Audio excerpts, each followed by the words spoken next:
Rennes qui a vécu une semaine agitée, hein, c'est peu de le dire en coulisses avec l'éviction d'Olivier Létang. Solidarité des joueurs, également des ultras à Rennes qui ont remercié avec une banderole Olivier Létang pour l'ensemble de son œuvre. Je le rappelle, hein, 2 qualifications européennes, une Coupe de France également et une 3e place de Ligue 1 De l'ambition actuellement. retrouvée aussi. Ambition retrouvée et des émotions surtout. Ouais. Rennes, Brest 0-0. Vas-y Jonathan. Écoute, hier, on se demandait avec Damien Périnel si les joueurs seraient impactés par ce qui s'est passé cette semaine. On avait tendance à dire attendons de voir. On ne sait pas. Après tout, les joueurs, voilà, les joueurs modernes sont un petit peu égoïstes. Ils pensent plutôt voilà, à leur situation personnelle. Bon, effectivement, force est de constater que ce qui s'est passé cette semaine avec Létang, ça leur a mis un petit coup de bonbon derrière la tête. Il y a beaucoup de joueurs qui étaient très proches d'Olivier Létang. Beaucoup de joueurs qui sont venus parce que c'est Olivier Létang qui les a fait venir. Là, écoute, ils sont pas sur une super série. Rennes, cette semaine, voilà, c'est un peu une semaine pas géniale. Il y a une défaite, il y a ce match nul. C'est un peu bizarre, moi j'ai envie d'aller au-delà du match parce que sur le match on n'a rien à dire. Le match ça a été un non-match, ça a été d'un ennui assez important, mais quand tu as un club qui fonctionne bien, qui construit un effectif petit à petit de saison en saison de qualité, qui retrouve des ambitions, qui est encore qualifié en coupe, qui est en course pour se qualifier, pourquoi pas pour la Ligue des Champions, qui fournit régulièrement maintenant des émotions à ses supporters, qui a rapporté un trophée alors la saison dernière, alors que la blague sur le Stade Rennais, tu sais, c'était la salle des trophées, Ouais. quand est-ce qu'on va aller y ajouter quelque chose?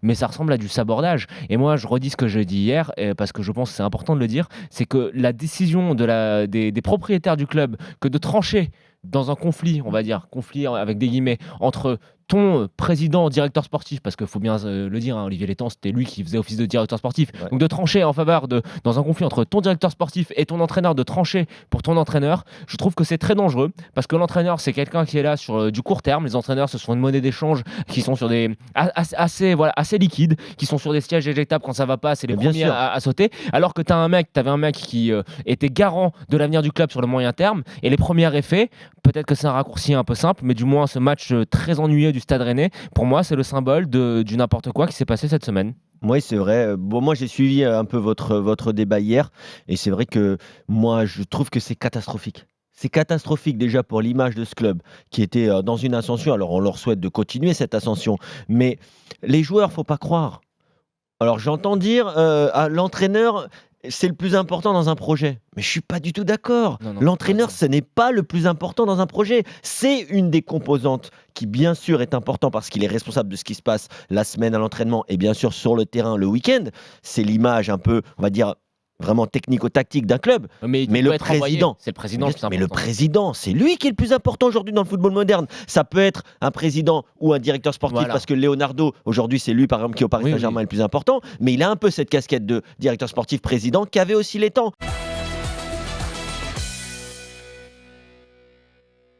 J'ai envie juste, avant qu'on commence sur Monaco, de casser un petit peu la ligne éditoriale de ce talk-là. Et j'ai une grosse pensée pour tous les supporters amiénois. Je pense que cette défaite, c'est un très Lucas gros Elsner. coup sur la tête. Vous avez vu la tête de Lucas Elsner enfoncée sur son Ouais, banc. le pauvre. Ils ont fait un Mais match. presque les larmes aux yeux, j'avais l'impression. Ouais, ils ont fait un match qui me semblait assez cohérent, notamment en première mi-temps. Je les ai trouvés agressifs au pressing. Et là, voilà, patatran, en 5-10 minutes, je sais plus parce qu'on suit plein de matchs en même temps. 5-10 minutes, il y a tout qui bascule. Tu passes d'une victoire qui te En permet de 8 te minutes. relancer dans la course au maintien à une défaite qui t'enfonce encore plus. Donc, grosse pensée pour les supporters amiénois, évidemment pour mon ami Jean-Marc, qui est comme tous les matchs à domicile d'Amiens à la licorne avec ses enfants. Tu sais que c'est la journée internationale de whisky écossais aujourd'hui. Hein. Ouais, en plus, Vraiment. donc j'ai le droit Hein de parler de Jean-Marc. Voilà, tu vois. Merci Allez, leader un Maximo. partout. Donc après pour Monaco, vous en avez pensé quoi, Kevin, Nico? Parce que moi personnellement, j'ai pas trouvé qu'ils ont fait un bon match, Mais non. mais encore Moi, une j'ai fois, trouvé que ils sont sauvés par les deux joueurs qui sont vraiment au top niveau. voilà. Moi, je vais compléter ce que tu viens de dire en disant que, en effet, j'ai pas trouvé qu'ils font un grand match. Bon, alors l'erreur de Lecomte, franchement, ça peut arriver. Même si, tu te rappelles que la semaine dernière, j'ai dit qu'ils avaient toujours un problème. Bah bien sûr. Un carton rouge, une erreur individuelle. Alors là, c'est le gardien qui offre une passe D. Bon, derrière, il n'est pas obligé de la mettre pleine lunette. Il va pleine Et lunette. t'as raison là-dessus, et ça dénote une chose, c'est que cette Oui. équipe elle manque de sérénité. Instabilité Voilà, ouais, dans ouais. le club, instabilité sur les bancs, instabilité sur le terrain. Et cette équipe qui est quand même tenue par certaines individualités, parce qu'aujourd'hui, j'ai trouvé, franchement, alors on suit plusieurs matchs, mais j'ai essayé quand même de faire une petite loupe sur Fofana, que j'ai trouvé impressionnant Ouais, très pour bien. un joueur qui vient d'arriver comme ça. Très bien, très bien. Franchement, je l'ai vu faire des percées. À un moment, il décale Golovin, qui doit lui-même décaler Ben Yedder et qui oublie un peu ses partenaires. Et forcément, Monaco, mais comment, même sur une jambe, je veux plus qu'on me dise que Islam Slimani est remplaçant dans cette équipe. Non, mais C'est il a- non, mais inadmissible. c'est même pas juste sur une chambre, Kevin. C'est peu importe le système, peu importe Je veux comment dire, t'organises même ton s'il est équipe. blessé, même s'il Soit- revient. Non, mais il faut être intelligent. Tu as cette entente qui est formidable entre les deux joueurs. L'entraîneur, tu mets ton ego dans ta poche, Bien tu mets sûr. tes petites idées, tes principes de jeu dans ta poche et tu dis je construis une équipe en partant du principe que je joue avec 2 attaquants parce qu'en plus il a Jovetic qui Ouais. peut jouer à la place Bon. d'un des deux s'il y en a un des deux qui est pas là. Donc Ouais. c'est aberrant. C'est Ouais, bien aberrant. sûr. Et ce qui est encore plus aberrant, parce que c'est pas comme si Moreno avait fait un livre entier sur une tactique, le 4-4-2, et qu'il n'avait pas le meilleur couple d'attaquants qui est Ouais. peut-être dans cette Ligue 1. Mais tu vois ce qui est très intéressant dans ce but, pour nos auditeurs, il y a un long ballon qui arrive, et là tu as Ben Yedder qui, 10 mètres avant que Slimani puisse même jouer ce ballon, il commence à faire cet appel, tu vois, Il le sait. cet appel en Ah oui. C, cet appel où il fait un appel contre appel, il va dans la profondeur, Slimani, je sais même Ah pas oui. s'il touche le ballon, mais Mais il le sait il déjà. gêne le Il le défenseur. sait déjà. Ça permet. Moi, je me- Bon, Ben c'est Yedder quoi, les gars derrière, il fait un truc exceptionnel. Il fusille le gardien. Il n'y a que 3 joueurs en Ligue 1 qui Et peuvent le mettre. Voilà, il est magnifique. Mais la relation C'est entre les top- deux, elle top existe. buteur, Il se, quoi. il se trouve les yeux fermés. Tu le vois Voilà, sur ce exactement. but-là. Déjà, je me demande Slimani Ben Yedder.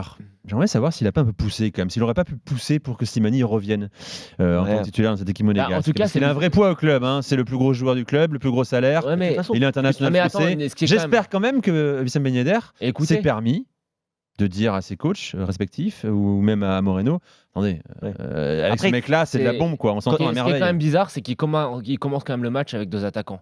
Ouais. Il commence avec Jovetic, Ben Yedder. Et Après, là, le tu te système dis, n'était pas clair. Non, c'était pas clair parce qu'on se demandait si. En fait, c'était le positionnement de Golovin qui c'était faisait un qu'on en se 4-4-2 posait quand beaucoup même. de questions. Ouais, mais est-ce que c'était en losange? Est-ce que c'était c'était à plat? 4-3-3? On comprenait pas vraiment. Parfois, Jovetic redescendait enfin, Ben Yedder redescendait très très bas. Je comprends pas pourquoi, s'il joue avec ce profil de joueur-là qui est Jovetic, bah, je sais pas, mais Slimani, quoi. J'adore Jovetic, mais. Il a eu trop de blessures, sa carrière a pris trop de retard, c'est plus le joueur qu'il aurait dû être. T'as un joueur qui est ultra performant, qui est Islam Slimani, tu le laisses sur le banc. J'ai Mais vraiment je du te mal à dis, comprendre. j'ai l'impression- 8 buts, 7 J'ai vraiment passes. du mal. 8 buts, Et j'espère que ça va 7 changer, hein. 8 passes, 7 buts pour Bah, Slimani. il va cette faire un saison. double-double. Il va finir la saison à plus de Ouais. 10 buts, plus de 10 passes. C'est quand même impressionnant.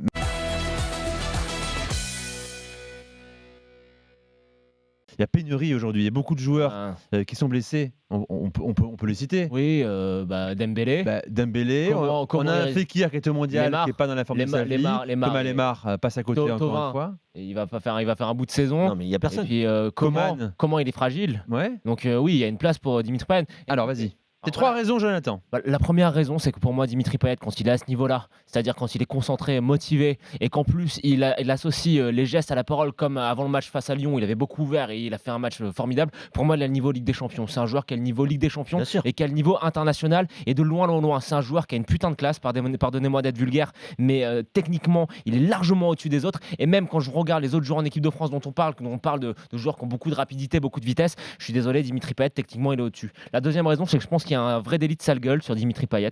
Je pense que si Bah, c'est coupe Dimitri de cheveux Payet quand même, excuse-moi, s'appelait mais- Payetinho ou Payetinos, je ne sais pas, mais Il a je pas pense qu'on toujours le été exemplaire considérait. dans ses Voilà, attitudes. et je pense qu'on le considérait autrement. Je pense qu'on lui en a beaucoup. On retient beaucoup les erreurs qu'il a commises par le passé. C'est vrai qu'il a eu quelques petites frasques de comportement et de sérieux. Il est revenu parfois un petit peu enrobé. Il n'a pas toujours été très pro. Mais par exemple, je pense qu'on a beaucoup passé l'éponge sur certaines choses que Javier Pastore faisait, qui parfois allait plus s'occuper de se faire fabriquer des Mustangs chez son constructeur à Londres que de s'entraîner. Mais c'était Pastore, c'était l'exotisme qui venait d'Argentine.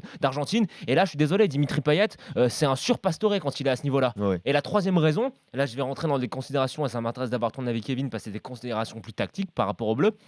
Pour moi, écoute, quand je regarde le profil des joueurs que Didier Deschamps a à sa disposition. Je mets Thomas Lemar de côté, qui peut éventuellement jouer un petit peu en 10 dans l'axe. Mais il n'y a pas de numéro 10. Tu as des joueurs, quand on parle de Dembélé, de Coman, de Martial, c'est des joueurs qui vont très vite vers l'avant, mais ils n'ont pas cette capacité à jouer numéro 10. Et pour moi, je me mouille, je vais même plus loin. Je pense que si Payet à ce niveau-là, il doit même être titulaire en équipe de France, parce que quand on voit la situation d'Olivier Je vais te Giroud, dire comment il joue. et je vais te dire, quand on voit la situation d'Olivier Giroud, pour moi, la meilleure association possible à l'heure actuelle, c'est de mettre Payet en 10 derrière Griezmann et Mbappé qui seraient les deux dans l'axe.